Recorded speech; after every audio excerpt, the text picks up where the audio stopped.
पिछले कुछ दिनों से उत्तरी भारत के मौसम का मिजाज कुछ बदला बदला सा है। दिल्ली एनसीआर समेत देश के कई इलाकों में हुई बारिश के बाद मौसम ने एक बार फिर से करवट ली है। बर्फ की चादरों में लिपटे कश्मीर में पिछले हफ्ते बारिश के साथ साथ बर्फबारी भी हुई है। उत्तराखंड और हिमाचल प्रदेश में भी बर्फबारी और बारिश के अनुमान है। आखिर क्या है वेस्टर्न डिस्टर्बेंस जो हर साल भारतीय उपमहाद्वीप में बिन मौसम की वर्षा का कारण होता है? आइए जानते हैं क्या होता है वेस्टर्न डिस्टर्बेंस। पश्चिमी विक्षोभ या वेस्टर्न डिस्टर्बेंस भारतीय उपमहाद्वीप के उत्तरी इलाकों में सर्दियों के मौसम में आने वाले तूफान को कहते हैं। ये वायुमंडल की ऊंची तहों में भूमध्य सागर, हिंद महासागर और कुछ हद तक कैस्पियन सागर से नमी लाते हैं और उसे अचानक वर्षा और बर्फ के रूप में उत्तर भारत, पाकिस्तान और नेपाल पर गिरा देते हैं। उत्तर भारत में गर्मियों के मौसम में आने वाले मानसून और पश्चिमी विक्षोभ का कोई संबंध नहीं होता।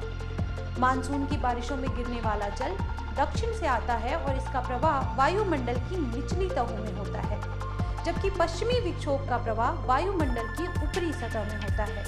कैसे उत्पन्न होते हैं वेस्टर्न डिस्टर्बेंस? इस विषय में हमने मेटीरियोलॉजिकल एक्सपर्ट प्रवीण सिंह से बात की।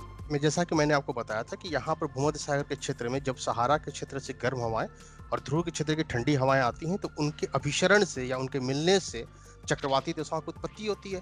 और ये चक्रवात ही ऊपरी वायुमंडल में चलने वाली हवाएं होती है, जिसको हम बोलते हैं जेट धारा। उनके प्रभाव के कारण ये पश्चिम से पूर्व दिशा की ओर गमन करती हैं। तो जब ये पश्चिम से पूर्व दिशा की ओर गमन करती हैं तो रास्ते में काला सागर यानी ब्लैक सी, कैस्पियन सागर से नमी और ग्रहण करती हैं। नमी को ग्रहण करने के बाद ही आपको ईरान, अफगानिस्तान, पाकिस्तान होते हुए भारत के उत्तरी भागों में या उत्तर पश्चिमी भागों में प्रवेश करती हैं। इनकी वजह से आपको देखोगे तो अफगानिस्तान में भी, ईरान में भी करीब करीब 15 से 20 सेंटीमीटर तक वर्षा हो जाती है। पाकिस्तान में भी वर्षा इससे अच्छी खासी हो जाती है। कई बार तो सर्दियों के मौसम में पाकिस्तान में बाढ़ का कारण भी बनता है। और ये हवाएं भारत के उत्तर पश्चिमी भागों में या उत्तरी भागों में प्रवेश करके बारिश कराती हैं। तो सामान्यतः होता है कि मैदानी भागों में तो रेनफॉल यानी वर्षा होती है, जबकि पर्वतीय भागों में जहाँ का तापमान कम होता है, अधिक ऊंचाई पर यह हिमपात के रूप में देखने जाती है, जैसे हम जम्मू कश्मीर के अंदर या हिमाचल प्रदेश में देख सकते हैं। तो इनका प्रभाव मौसम पर ये पश्चिमी विक्षोभ होती है सामान्यतः एक सर्दियों के मौसम में 3 से 4 बार एक्टिव हो सकती है। इसके फायदे और नुकसान।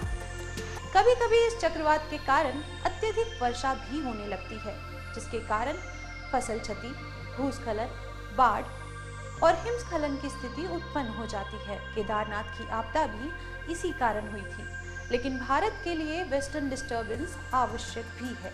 रबी फसलों की खेती के लिए ये बहुत महत्वपूर्ण होते हैं। गेहूं और दालों की खेती में इनके द्वारा लाया गया पानी किसानों के लिए मददगार साबित होता है। ये सर्दियों में पहाड़ी इलाकों में बर्फबारी करने में भी महत्वपूर्ण भूमिका निभाते हैं, जो पर्यटकों को आकर्षित करती है। इस वीडियो में बस इतना ही। नमस्ते।